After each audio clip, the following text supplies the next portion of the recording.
Hi everyone, so in today's video I'm going to talk you through what a stocks and shares ISA is, as well as a cash ISA, and more importantly why you should open at least one of them vehicles as soon as this video is done. So let's start off with what a stocks and shares ISA is. This is an investment vehicle based in the UK in which every year, running from the tax year April to April, you get to invest £20,000 of your own hard-earned money.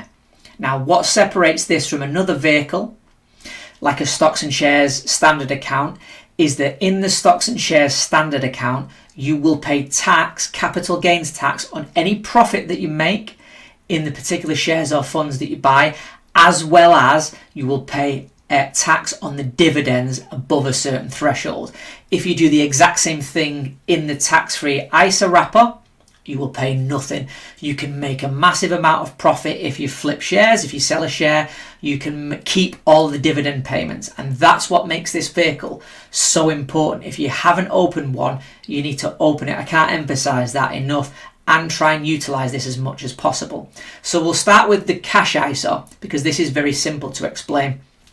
A cash ISA is exactly that. You can store your cash on a particular platform that is tax-free and will pay you interest, because believe it or not, in the UK, if your money is sat in a bank account just earning interest, you still may pay tax on that interest. However, if you put it in a cash ISA and you have it as 4% yield, 5% yield, all of that money is yours and you don't have to worry about it. Fantastic investment.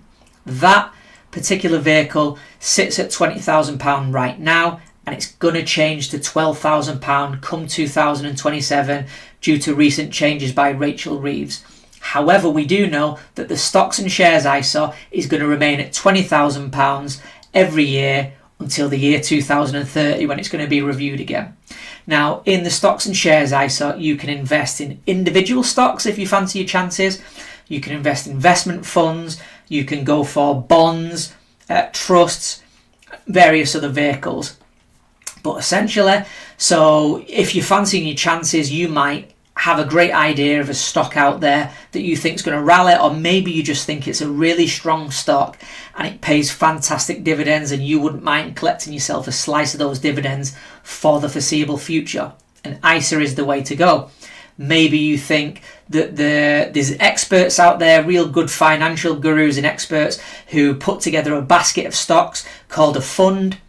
Maybe it might be theme related, so it could be based on energy, it might be based on the tech sector. Maybe you're in love with the AI sector and you want to invest in this vehicle, this basket of goods. Again, you can do that. It's all tax free. You only pay a small amount of commission when you buy the stocks originally, and sometimes you can pay a small amount of stamp duty on the way out, but that's across all vehicles anyway.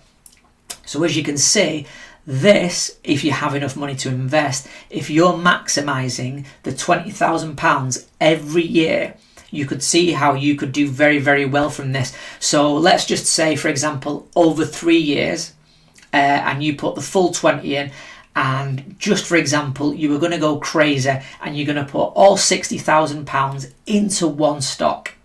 So you've just had it sat there doing nothing, you put it all into one stock. This stock rallies and it goes up 3 times that.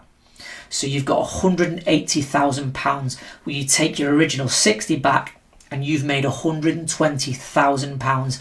If that wasn't in that vehicle, which you get to keep all of that yourself, if it was in a normal account and you did that, that £120,000 would be subject to capital gains, and believe me, the government would take a good chunk of that.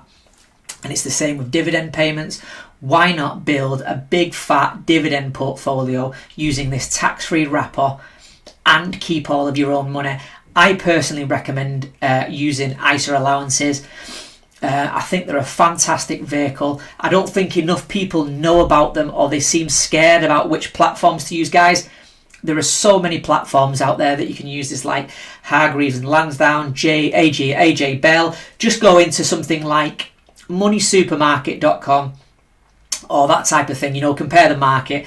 Various ones will show you the fees that they impose, what percentage rate they're going to pay you for your money when it's just sat there idle in the cash ISA, and they'll go over these types of fees for you, but they're so simple. These days, most platforms, they know that complicated investment vehicles really upsets people and can put people off. So they try and focus on keeping these investment vehicles really simple and clear. So everybody should be open. I've got a couple across several platforms. I think my main platform at the minute is IG Trading. I'm not endorsing them, guys. I'm just saying that's who I'm with. And I was actually thinking about changing because my particular platform charged a custody fee every 3 months if you didn't regularly invest in stocks. Now, sometimes I don't always want to invest in stocks. I might want to sit there and just earn dividends. And they would try to collect £24 as a custody fee every 3 months. Well, as I was thinking of switching, I get an email from them stating that they're scrapping those fees. So it looks like a thumbs up from me. I'm going to be sticking with them and we're going to go from there. So they're a great investment vehicle from my perspective, because any cash that you have sat there is earning it's about 3.5–4%, close to what the Bank of England base rate is. If you invest in stocks and shares and things, they only charge a small fee. It's usually about £8 commission. And then you get to own a piece of stock. And like you say, from that, you have the potential of capital gains, of earning a fair share on your original investment. Also, in the meantime, I like to collect dividends. I'm a massive dividend investor. That's what this channel is all about. So if you want, follow my journey. I do reveal my portfolio from time to time of what I'm buying, when I'm buying, and I like to talk you through the dividends. My goal is to hit independence, financial freedom from a big fat dividend portfolio. That's what I want to build up. Feel free to join me on this journey, see what I buy. Also, I'm always happy to compare in the notes, stick in the notes any stocks and things that you think are great, and anything that you think that I might enjoy, or even if you want to see a particular video on something, and I'll be happy to oblige. I hope that helps today, guys. I hope you learn a lot, and I will see you in the next video.